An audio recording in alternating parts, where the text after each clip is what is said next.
मैंने मेरी लाइफ की पहली मांगा रीड की जिसे पढ़ने के बाद सीरियसली मुझे मांगा पढ़ना पसंद आया। देखो बात ये नहीं कि मुझे इंग्लिश में समझ नहीं आता, एक्चुअली रीजन ये था मुझे मांगा को रीड करने का फॉर्मेट नहीं पता था कि मांगा को इस तरफ से नहीं बल्कि इस तरफ से पढ़ा जाता है। और तब इतनी ज्यादा क्यूरियोसिटी या एक्साइटमेंट जैसी चीज भी नहीं थी कि मैं जबरदस्ती मांगा को उलट पलट करूं। बट अब जो कि मुझे पता चलता है कि बोरुटो की न्यू मांगा की इतनी ज्यादा हाइप बन चुकी है, और होगी भी क्यों नहीं। आफ्टर ऑल बोरुटो का डिजाइन ही इतना ज्यादा खतरनाक है, और सिर्फ बोरुटो का ही नहीं, बोरुटो में जितने भी मेन कैरेक्टर्स हैं ऑलमोस्ट सबके, नारुतो और हिनाटा को छोड़कर। खैर मैंने सोचा क्यों ना एक बार ट्राई किया जाए और इस मांगा को रीड की जाए। तो ले लिया बोरुटो की टाइम स्किप मांगा। हाँ, अब हमें पता चलता है कि उसका नाम बोरुटो 2 ब्लू वोर्टेक्स है। पढ़ने से पहले मैंने यूट्यूब पर जाकर ये सीखा कि हाउ टू रीड मांगा, या बेइज्जती महसूस होना। फिर यही कुछ 15 से 20 मिनट में मैंने जान लिया कि क्यों लोग मांगा के एक्चुअल में इतने दीवाने हैं। नहीं, इस वीडियो में मैं बोरुटो का रिव्यू नहीं दे रहा हूँ और ना ही एनिमे वर्सेस मांगा करने आया हूँ, क्योंकि मैं तुम लोगों को बोर नहीं करना चाहता और ये मेरा मांगा पढ़ने का फर्स्ट एक्सपीरियंस था, इसलिए मैं रिव्यू देकर खुद के वीडियो की वाट नहीं लगा सकता। बट मैं पूरी कोशिश करूंगा नेक्स्ट चैप्टर से मैं मांगा की रिव्यूज लाऊं। खैर इस वीडियो में मैं आप लोगों से ये बात करने वाला हूँ कि मांगा को लेकर मेरा एक्सपीरियंस कैसा था, और वो सारी चीजें जो हमें एनिमे में मिलती है वो मांगा से मिलती है कि नहीं। तो मांगा एनिमे से क्या अलग एक्सपीरियंस देता है और लोगों में इतनी पसंद क्यों की जाती है, जबकि एनिमे देखकर भी हम इजीली स्टोरी को जान सकते हैं with better features like colourful animation, characters voice and background music and everything which is related to anime. But फिर भी लोग मांगा रीड करना पसंद करते हैं। अब क्योंकि एनिमे में एपिसोड्स इतने ज्यादा हो जाते हैं तो देखने से पहले लोगों की एक्साइटमेंट ही खत्म हो जाती है। नारुतो का एग्जांपल ले लो, 700 एपिसोड्स है। हाँ, वो बात अलग है कि हमें बाद में पता चलता है कि ये सिर्फ नंबर्स है, बट यही चीज मांगा में और इजी हो जाती है, जिससे एनिमे के कंपैरिजन में कम वक्त लगता है। अगर एनिमे का एक एपिसोड 20 to 25 मिनट का होता है, वही मांगा में एक चैप्टर हम 10 to 12 मिनट में खत्म कर देते हैं। Depends on your reading speed. मांगा पढ़ने से पहले मुझे ऐसा लगता था कि एनिमे इसलिए बेटर है क्योंकि एनिमे में ये सारे फीचर्स जिसकी अभी हम बात कर रहे थे वो मांगा में देखने को नहीं मिलती। बट कहीं ना कहीं यहाँ हम एनिमे फैंस गलत साबित हो जाते हैं, और वो इसलिए क्योंकि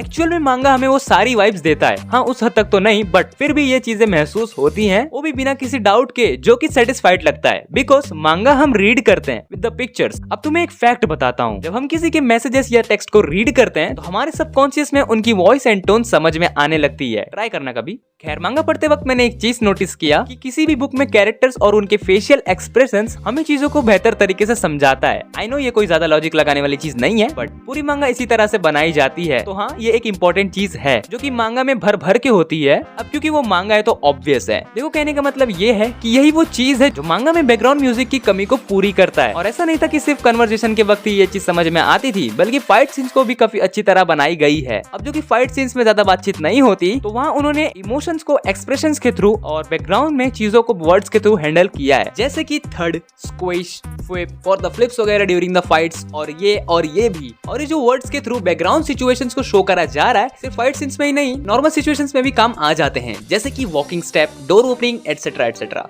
एंड कभी कभार जो चीजें बिना बोले ही समझ में आ जाती है, उसके लिए उन्होंने 3-4 डॉट्स जैसी चीज का यूज किया है। फॉर एग्जाम्पल, किसी दो कैरेक्टर्स के बीच कन्वर्सेशन हो रही हो, तो ऐसे में जो दूसरा पर्सन बातों को रिसीव कर रहा है, उसका understanding and response in dots के थ्रू देखने को समटाइम्स मिल सकता है। और भी कुछ छोटी छोटी चीजें जो मांगा में देखने को मिली मुझे, जैसे कि एंगर या चिल्लाकर बोलने पर वर्ड्स बोल्ड लेटर्स में लिखे होते हैं। एनिमे सीन्स में जब फ्लैशबैक्स दिखाए जाते हैं तो हमें वो समझने के लिए ये सोचना नहीं पड़ता कि ये फ्लैशबैक के सीन चल रहे हैं। बट मांगा में फ्लैशबैक सीन्स कुछ इस तरह से दिखाया गया था, बैकग्राउंड में कैरेक्टर उस फ्लैशबैक के बारे में सोच रहा है, और जिससे रिलेटेड वो सोच रहा है उस कैरेक्टर का बैकग्राउंड भी ब्लैक है। मतलब कि हाँ, क्रिएटर ये शो करना चाहते हैं कि ये फ्लैशबैक का सीन चल रहा है, बट हो सकता है ब्लैक बैकग्राउंड सिर्फ फ्लैशबैक्स के लिए ही नहीं, किसी और चीज को दिखाने के लिए भी यूज करते होंगे। That I don't know, just मुझे ऐसा लगा। If you know this so tell us in the comment section. देखो मैंने वो सारी चीजें तो बता दिया जो मैंने अपने फर्स्ट एक्सपीरियंस से लिया है, बट एक चीज जो मुझे पर्सनली सबसे ज्यादा पसंद आई वो ये है कि मांगा में हमें एनिमे की तरह इस चीज के लिए वेट नहीं करना पड़ता कि कब ये बोरिंग सीन खत्म हो और मैं वो देख पाऊँ जो मुझे देखना है। फॉर एग्जाम्पल,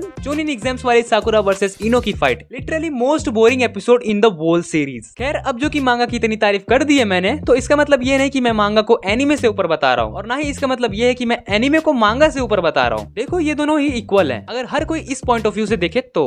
सपोज कोई वन पीस की एनिमे देखने बैठे तो 3 मंथ्स लग सकते हैं, और शायद उससे भी ज्यादा, अगर वो अपना काम धंधा छोड़कर डेली के 20-25 एपिसोड नहीं देख रहा हो तो। बट यही अगर आप वन पीस की मांगा रीड करते हो तो मे बी 1.5 मंथ में कंप्लीट हो सकता है। बट अगर तुम्हें सिर्फ और सिर्फ एनिमे ही देखना पसंद है तो एनिमे देखो। अब क्योंकि good quality animation and overall सारी बेस्ट चीजें हैं तो टाइम तो लगना ही है, और दोनों ही देखना पसंद है तो दोनों देखो। खैर इस वीडियो के लिए इतना ही। एंड बोरुतो का ये चैप्टर तो छूट गया, बट अब नेक्स्ट जितने भी चैप्टर्स आएंगे उनके रिव्यूज देने की मैं पूरी कोशिश करूंगा। So I hope you guys you have enjoyed this video. और अगर तुम्हें सच में मजा आया हो तो यार वीडियो को लाइक करो, और तुम्हें इसी तरह के बेस्ट वीडियोस चाहिए और आने वाली सारी वीडियोस देखनी है तो चैनल को सब्सक्राइब करो। मिलते हैं नेक्स्ट वीडियो में, बाय।